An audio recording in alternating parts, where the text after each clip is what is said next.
ಎಲ್ಲರ ಹತ್ರ ಮಾತಾಡಾಗಿತ್ತು. ಎಲ್ಲ ಅವ್ರ ಫ್ಯಾಮಿಲಿ, ಅವ್ರ ಪೇರೆಂಟ್ಸು, ನಮ್ಮ ಫ್ಯಾಮಿಲಿ, ನಮ್ಮ ಪೇರೆಂಟ್ಸು ಎಲ್ಲರೂ ಸುಮಾರು 1 ವರ್ಷಕ್ಕೂ ಹೆಚ್ಚು ಹಿಂದೆಯಿಂದನೇ ನಾವು ಈ ಮಾತುಗಳನ್ನ ಆಡಿ ಕೊನೆದಾಗಿ ಯಾವುದೇ ರೀತಿಯ ಕಾನ್ಫ್ಲಿಕ್ಟ್ ಇಲ್ದಲೆ ಪರಸ್ಪರ ಜಗಳ ಆಡ್ಕೊಂಡು ಸಾಕಷ್ಟು ನೋಡ್ತೀವಿ. ಸಾಕಷ್ಟು ಕೇಸ್ಗಳಲ್ಲಿ ಅವ್ರ ಮೇಲೆ ಇವ್ರು ಅಲಿಗೇಷನ್ ಮಾಡಿ, ಇವ್ರ ಮೇಲೆ ಅವ್ರು ಅಲಿಗೇಷನ್ ಮಾಡಿ, ಬೀದಿ ರಂಪಾಟ ಮಾಡಿ ಅದಕ್ಕೊಂದು ಲಾಸ್ಟಿಗೆ ಫೈನಲ್ ಆಗಿ ಡಿವೋರ್ಸ್ ತಗೊಳ್ತಾರೆ. ಸೊ ಅದ್ಯಾವ ರೀತಿ ಆಗೋದು ಬೇಡ.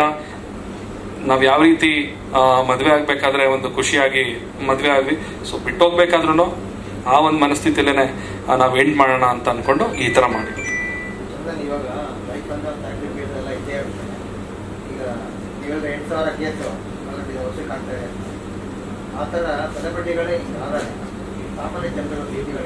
ಸರ್ ಇಲ್ಲ, ಸೆಲೆಬ್ರಿಟಿ ಸಾಮಾನ್ಯ ಜನ ಅಂತ ನಾನು ಒಪ್ಪೋದೇ ಇಲ್ಲ ಸರ್. ನಾವು ಸಾಮಾನ್ಯ ಜನನೇ, ನಾವು ಎಲ್ಲರಂತೆ ನಾವು ಮನುಷ್ಯರು. ಎಲ್ಲರಿಗೆ ಯಾವ ರೀತಿ ಫೀಲಿಂಗ್ಸ್ ಇರುತ್ತೆ ನಮಗೂ ಅದೇ ರೀತಿ ಫೀಲಿಂಗ್ಸ್ ಇರುತ್ತೆ. ನಮಗೂ ಅಳು ಬರುತ್ತೆ, ನಮಗೂ ನೋವಾಗುತ್ತೆ, ನಮಗೂ ಮನಸ್ಸಿಗೆ ಈ ತರ ವಿಚಾರಗಳಾದಾಗ ತುಂಬಾನೇ ನಮಗೂ ಅಪ್ಸೆಟ್ ಆಗ್ತೀವಿ ನಾವು ಕೂಡ. ಸೊ ಹಾಗಾಗಿ ನಮ್ಮನ್ನು ಕೂಡ ಎಲ್ಲರಂತೆ ಮನುಷ್ಯರಾಗೇನೆ ನಮ್ಮನ್ನು ನೋಡಿ, ಸೆಲೆಬ್ರಿಟಿ ಅಂದಾಗ ಹೌದು ಒಂದು ಸೆಲೆಬ್ರಿಟಿ ಸ್ಟೇಟಸ್ ಅಂದಾಗ ಒಂದಷ್ಟು ಜವಾಬ್ದಾರಿಗಳಿರುತ್ತೆ. ಬಟ್ ಸ್ಟಿಲ್ ಪರಿಸ್ಥಿತಿ ಕೈ ಮೀರಿ ಹೋದಾಗ ಅದನ್ನ ಮತ್ತೆ ಒಂದು ಕಷ್ಟದಲ್ಲಿ ಅದನ್ನ ಹಿಡಿದಿಟ್ಕೊಳ್ಳೋದಿದೆ ಅಲ್ವಾ, ಅದು ಯಾರಿಗೂ ಬೇಡ ಸರ್. ಅದಕ್ಕೋಸ್ಕರ ನ್ಯಾಯಾಲಯ ನಮ್ಗೆ ಕಾನೂನುಬದ್ಧವಾಗಿ ಏನು ಪ್ರೊಸೀಜರ್ನ ಫಾಲೋ ಮಾಡಕ್ ಹೇಳ್ತು ಆ ಪ್ರೊಸೀಜರ್ನೆಲ್ಲ ಫಾಲೋ ಮಾಡಿದ್ವಿ.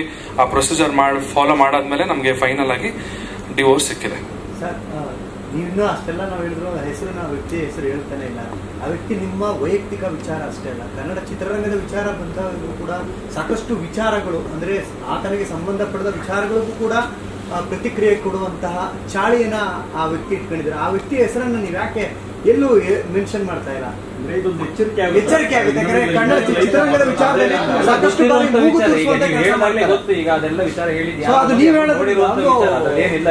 ಇಂಡಸ್ಟ್ರಿ ವಿಚಾರ ಬಂದಾಗ ಯಾಕೆ ಆ ಮನುಷ್ಯ ಆತರ ಬರ್ತಾರೆ, ಆತರ ವ್ಯಕ್ತಿ ಯಾವ್ದು ಪ್ರೊಡ್ಯೂಸರ್ ಅಲ್ಲ, ಡೈರೆಕ್ಟರ್ ಅಲ್ಲ, ಈಗ ಪರ್ಸನಲ್ ಲೈಫ್ ಬರ್ತಾ ಇದ್ದಾರೆ.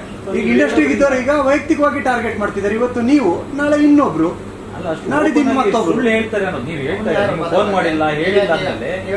ನಿಮ್ಮ ಆತ್ಮೀಯ ಅಂತ ಹೇಳಿದಾರೆ ಅಂತ ನೀವ್ ಹೇಳಿದ್ರೆ, ನೀವು ನೋಡಿದ್ರೆ ನಮ್ಗೆ ಆತ ಯಾರು ಈ ತರದ ಒಂದು ವಿಚಾರ ಬಂದಾಗ ಎಚ್ಚರಿಕೆ ಕೊಡದೆ ಹೋದ್ರೆ ಮುಂದಿನ ದಿನಗಳಲ್ಲಿ ಮತ್ತೆ ಅವರು ಬೇರೆ ತರದಲ್ಲಿ ಅಟ್ಯಾಕ್ ಮಾಡ್ತಾರೆ. ತುಂಬಾ ಕನ್ಸರ್ನ್ ಇದೆ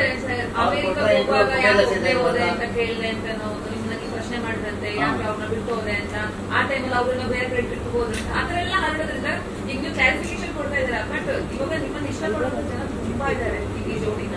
ಸೊ ಅದಕ್ಕೋಸ್ಕರ ನೀವು ಹೇಳಿದ್ರೆ ನೀವು ಹೇಳಿಲ್ಲ ಅಂದ್ರೆ ಅವಾಗ್ಲೇ ಹೇಳಿದ್ರಲ್ಲ, ಕಾನ್ಫಿಡೆನ್ಸ್ ಇದೆ, ನಿಜ ಇದೆ ಅಂತ ಹೇಳಿ ಅನ್ಸುತ್ತೆ ಅವ್ರು ಹೇಳುವಾಗ. ನೀವು ಸುಳ್ಳು ಆದ್ರೆ ಅವ್ರ ಹೆಸರು ಹೇಳ್ಬಿಟ್ಟು ಏನ್ ನಿಜ ಅದನ್ನ ಹೇಳಿ. ಚಂದನ್ ಸರ್, ನನ್ನ ಕ್ವಶನ್ ನಮಗೂ ಕೊಟ್ಟಿದ್ದಾರೆ ಇಂಟರ್ವ್ಯೂಸ್. ಸೊ ಹಂಗಾಗಿ ನಾನು ಹೇಳ್ತಾ ಇದ್ದೀನಿ, ವಿದ್ಯಾರ್ಥಿನಿಯರ ಸಿನಿಮಾ ಸೆಟ್ ಅಲ್ಲಿ ಶೂಟಿಂಗ್ ನಡೀತಿದ್ದಂತ ಟೈಮಲ್ಲಿ ನೀವು ಶೂಟಿಂಗ್ ಹೋಗಿರ್ಲಿಲ್ಲ ಅಂತ ಒಂದು ಕ್ವಶನ್.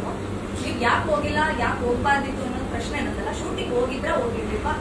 ಫೋನ್ ಮಾಡಿ ಡೈರೆಕ್ಟರ್ಗಳು, ಪ್ರೊಡ್ಯೂಸರ್ಗಳು ಕೇಳಿದಾಗ ನಾನು ಮೆಂಟಲಿ ನನಗೆ ಬಿಲ್ನೆಸ್ ಇದೆ ಅಂದ್ರೆ ಮಾನಸಿಕ ಖಿನ್ನತೆ ಒಳಗಾಗ್ತೀನಿ, ನನ್ನ ಪರ್ಸನಲ್ ಲೈಫ್ ಅಲ್ಲಿ ಒಂದಿಷ್ಟು ಇಶ್ಯೂಸ್ ಆಗುತ್ತೆ. ಸೊ ಹಂಗಾಗಿ ನಾನು ಶೂಟಿಂಗ್ ಬರಲ್ಲ ಅಂತ ಅವರು 1 ವಾರನೋ 10 ಡೇಸೋ ಆದ್ಮೇಲೆ ನೀವು ಅವ್ರಿಗೆ ರಿಯಾಕ್ಟ್ ಮಾಡಿದ್ರಿ ಅನ್ನೋದು ಒಂದು ಕ್ವಶನ್. ಇನ್ನೊಂದು, ಅದು ಅವ್ರ ಅಮೆರಿಕಕ್ಕೆ ನೀವು ಒಬ್ಬರೇ ಹೋಗ್ತೀರಂತೆ, ಅವ್ರು ಪ್ರಶ್ನೆ ಮಾಡ್ತಾರಂತೆ ಆ ವ್ಯಕ್ತಿ. ಸೊ ಆಗ ನೀವು ಹೇಳ್ತೀರಂತೆ, ನನ್ನ ನಿಧಿ ಹತ್ರ ಇನ್ನು ಪಾಸ್ಪೋರ್ಟ್ ವೀಸಾ, ನನ್ಗೆ ಅದ್ರ ಬಗ್ಗೆ ಗೊತ್ತಿಲ್ಲ, ಪಾಸ್ಪೋರ್ಟ್ ವೀಸಾ ಇಲ್ಲ, ಸೊ ಹಂಗಾಗಿ ನಾನು ಕರ್ಕೊಂಡು ಹೋಗಲ್ಲ ಕಾನ್ಸರ್ಟ್ಗೆ ಅಂತ ಹೇಳ್ತೀರಂತೆ.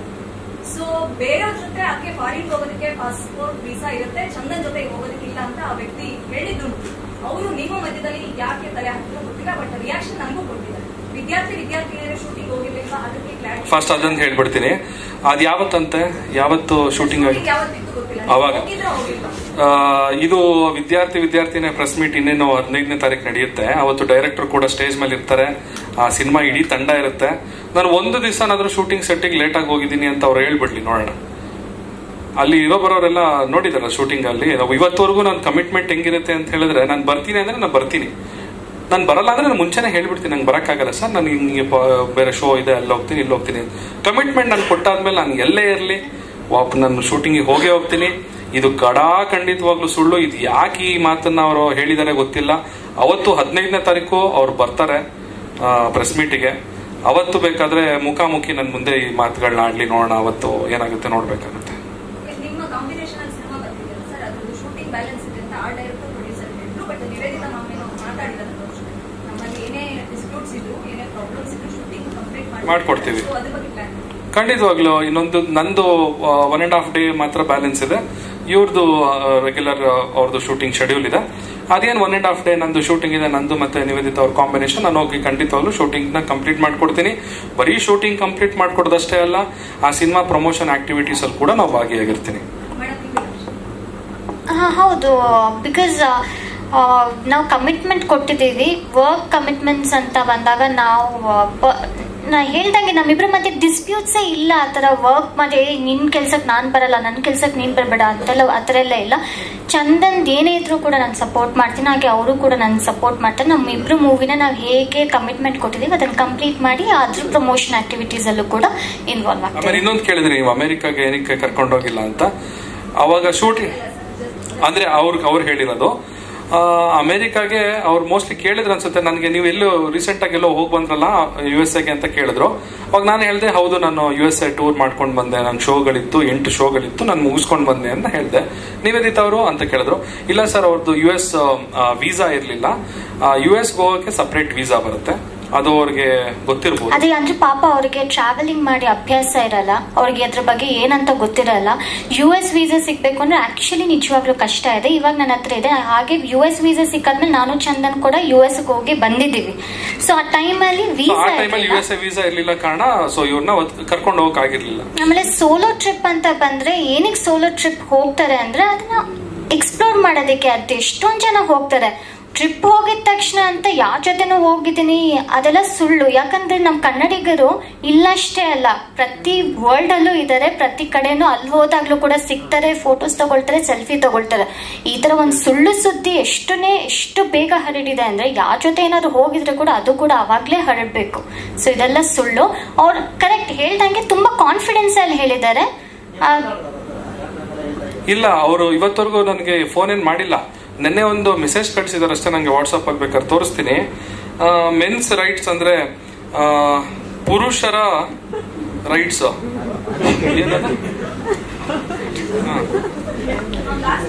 ಪುರುಷರ ರೈಟ್ಸ್ ಅಂತ ಅಂದ್ಬಿಟ್ಟು ಕಳಿಸಿದ್ದಾರೆ. ಹಕ್ಕು, ಪುರುಷರ ಹಕ್ಕು ನೋಡಿ ನೀವು ಚಲಾಯಿಸಬಹುದು ಇವಾಗ ಅಂತ. ಅಂದ್ರೆ ಅವ್ರಿಗೆ ಸುಮ್ನಿರಕ್ ಆಗ್ತಾನೆ ಇಲ್ಲ ಇವ್ರಿಗೆ. ನಾವಾಗೆ ಹೇಳ್ತಾ ಇದೀವಿ, ನಾವು ಮ್ಯೂಚುವಲ್ ಆಗಿ ಅಂಡರ್ಸ್ಟ್ಯಾಂಡಿಂಗ್ ಬಂದು ನಾವು ಬೇಡ ಅಂತ ದೂರ ಹೋಗ್ತಾ ಇದೀವಿ. ಇನ್ನೇನ್ ಅದ್ರಲ್ಲಿ ನಾನು ಹಕ್ಕೇನ್ ಚಲಾಯಿಸ್ಲಿ ಅಂದ್ರೆ ಅವ್ರು ನನಗೆ ಐಡಿಯಾ ಕೊಡ್ತಿದಾರೆ, ಇಲ್ಲ ನೀನ್ ನೋಡು ಹಿಂಗ್ ಮಾಡ್ಬೋದು ಅಂತ ಐಡಿಯಾಗಳನ್ನ ಕೊಡ್ತಿದಾರೆ. ಇಲ್ಲ ಸರ್, ಇವಾಗ ನಾನು ಹೇಳ್ದಂಗೆ ಸರ್ ಇಲ್ಲಿವರೆಗೂ ಒಂದು ತಡ್ಕೊಂಡಿದೀವಿ ಸರ್, ಇಲ್ಲಿವರೆಗೂ ಸಾಕು, ಇಲ್ಲಿವರೆಗೂ ಏನೇನಾಯ್ತು ಅಲ್ಲಿಗೆ ಮುಗಿಸ್ಬಿಡಿ. ಇನ್ನು ಮುಂದೆ ಮತ್ತೆ ಅದನ್ನೇ ನೀವು ಮಾಡ್ತು ಅಂತ ಹೇಳಿದ್ರೆ ನಾವು ಕಾನೂನಾತ್ಮಕವಾಗಿ ನಾವು ಡಿಫಾರ್ಮೇಶನ್ ಕೇಸ್ನ ನಾವು ಅದು ಮೊರೆ ಹೋಗ್ಲೇಬೇಕಾಗುತ್ತೆ.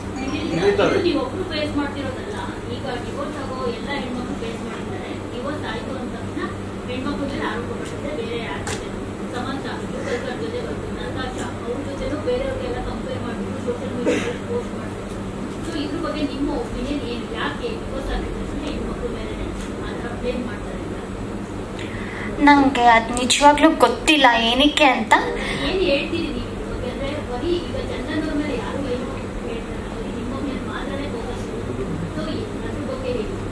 ಪ್ರಾಬಬ್ಲಿ ಅದು ಟಾರ್ಗೆಟ್ ಆಗ್ತಾರೆ. ಇವಾಗ ಎಷ್ಟೊಂದ್ ಕಡೆ ನಾವು ಹೋದ್ರು ಕೂಡ ಮೋಸ್ಟ್ ಆಫ್ ದೆಮ್ ಹುಡುಗಿನೇ ಟಾರ್ಗೆಟ್ ಮಾಡ್ತಾರೆ. ಇವಾಗ ಪ್ರಾಬಬ್ಲಿ ಅವಳು ಸರಿ ಇಲ್ಲ ಅದಕ್ಕೆ ಹಿಂಗಾಯ್ತು, ಅವಳ ಬಟ್ಟೆ ಹಂಗಾಗ್ತಾಳೆ ಅದ್ ಸರಿ ಇಲ್ಲ. ಇವಾಗ ಚಂದನ್ ನನ್ ಬಟ್ಟೆ ಹಾಕೋದ್ ಬಗ್ಗೆ ಏನು ಪ್ರಾಬ್ಲಮ್ ಇಲ್ಲ, ಬಟ್ ಬೇರೆಯವ್ರಿಗೆ ಪ್ರಾಬ್ಲಮ್ ಇದೆ, ಅದ್ ಏನಕ್ಕೆ ಅಂತ ಗೊತ್ತಿಲ್ಲ. ಸೊ ಆತರ ಹುಡುಗಿಯರ್ಗೆ ಒಂದು ಟಾರ್ಗೆಟ್ ಆಗ್ತಾರೆ, ಇವಳ್ಗ ಪಕ್ಕ ಅದಿತ್ತು ಅದಕ್ಕೆ ಹಿಂಗಾಯ್ತು ಅಂತ. ಸೊ ಅದಕ್ಕೆ ನಿಮ್ಮ ಮನೆಯಲ್ಲೂ ಎಲ್ಲಾರ ಮನೆಯಲ್ಲೂ ಅಮ್ಮಂದಿರಿರ್ತಾರೆ, ಅಕ್ಕ ತಂಗಿರಿರ್ತಾರೆ. ಅವ್ರು ಇನ್ ಕೇಸ್ ಆ ಥರ ಸಿಚುವೇಶನ್ ಅವ್ರಿಗೆ ಬಂದಾಗಲೇ ಮಾತ್ರ ಗೊತ್ತಾಗೋದು ಎಷ್ಟು ನೋವಾಗತ್ತೆ ಅಂತ. ಬೇರೆ ಯಾರು ಇಲ್ಲ ಅಂದ್ರೆ ನಮ್ಗೆ ಗೊತ್ತಾಗಲ್ಲ. ಸುಮ್ಮನೆ ಆ ಥರ ಒಬ್ರು ಸಿಕ್ಕಿದ್ದಾರೆ ಅಥವಾ ಸುಮ್ಮನೆ ಏನೋ ಬಾಯಿ ಬಂದಂಗೆ ಮಾತಾಡೋದೆಲ್ಲ ನಿಜವಾಗ್ಲೂ ತಪ್ಪು. ಏನಕ್ಕೆ ಮಾಡ್ತಾರೆ ನಂಗೆ ಮೈಂಡ್ ಸೆಟ್ಟೇ ಅರ್ಥ ಆಗಲ್ಲ. ಇವಾಗ ನಾನು ಆಗಲಿ ಚಂದನ್ ಆಗಿರಲಿ ಏನೇ ಸಿಚುವೇಶನ್ ಬಂದಾಗಲೂ ನಾವು ಇಲ್ಲಿವರೆಗೂ ಒಂದು ಹೇಳಬೇಕು ಅಂದರೆ ನಮ್ಮಿಬ್ರು ನಾವು ಯಾರ ಬಗ್ಗೆನೂ ಇಷ್ಟು 4 yearsಲ್ಲಿ ಗಾಸಿಪ್ ಮಾಡ್ತಾನೆ ಇರಲಿಲ್ಲ. ಏನೇ ನ್ಯೂಸ್ ಬಂದ್ರೆ ಯಾವ್ದ್ರ ಬಗ್ಗೆನೂ ಗಾಸಿಪ್ ಮಾಡ್ತಿಲ್ಲ. ಸೊ ನಮ್ಗೆ ಬೇರೆಯವ್ರು ಏನಾದ್ರು ಗಾಸಿಪ್ ಈ ತರ ಸ್ಪ್ರೆಡ್ ಮಾಡಿದ್ರೆ ನಮ್ಗೆ ಅರ್ಥ ಆಗಲ್ಲ ಎಷ್ಟು ಕ್ರೂರತನ ಇರಬೇಕು ಮೈಂಡ್ ಸೆಟ್ ಅಲ್ಲಿ. ಒಬ್ರ ಬಗ್ಗೆ ಸುಳ್ಳು ಹೇಳ್ಬೇಕು ಅಥವಾ ಟಾರ್ಗೆಟ್ ಮಾಡ್ಬೇಕು ಅನ್ನೋದು ಮಾಡಬೇಡಿ, ಅಷ್ಟೇ ಹೇಳಕ್ಕಾಗೋದು. ಏನು ಸೊ ಅಷ್ಟೇನೆ. ಸೊ ಹಾಗೆ ಮತ್ತೆ ಫೈನಲ್ ಆಗಿ ಇನ್ನೊಂದು ಮಾತು, ಅದೇ ಮತ್ತೆ ಅದನ್ನೇ ಹೇಳ್ತಾ ಇದ್ದೀನಿ. ಸೊ ಇವಾಗ ಮೂರನೇ ವ್ಯಕ್ತಿ ಜೊತೆ ನಿವೇದಿತಾ ಅವ್ರ ಹೆಸರನ್ನ ಸೇರಿಸಿ ಯಾಕೆ ಈ ಒಂದು ವಿಕೃತವಾದಂತ ಕಮೆಂಟ್ಸ್ಗಳು ಹಾಗೆ ಪೋಸ್ಟ್ಗಳನ್ನ ಮಾಡ್ತಾ ಇರೋರು, ದಯವಿಟ್ಟು ಇದನ್ನ ನಿಲ್ಲಿಸಿ. ಇದು ಬರೀ ಇವರ ಜೀವನದ ಮೇಲೆ ಬೀಳುವಂತ ಪರಿಣಾಮ ಅಲ್ಲ, ಅವರ ಫ್ಯಾಮಿಲಿ ಮೇಲೂ ಕೂಡ ಇದು ತುಂಬಾ ಪರಿಣಾಮವನ್ನು ಬೀರ್ತದೆ. ಅವ್ರಿಗೂ ಕೂಡ ಫ್ಯಾಮಿಲಿ ಇದೆ, ಮಕ್ಕಳಿದ್ದಾರೆ. ಸೊ ಅವರು ಕೂಡ ಸ್ಕೂಲ್ಗಳಿಗೆ ಹೋಗ್ತಾರೆ. ಸೊ ಆ ಮಕ್ಕಳುಗಳ ಮನಸ್ಥಿತಿ ಕೂಡ ತುಂಬಾ ಹದಗೆಡುತ್ತೆ.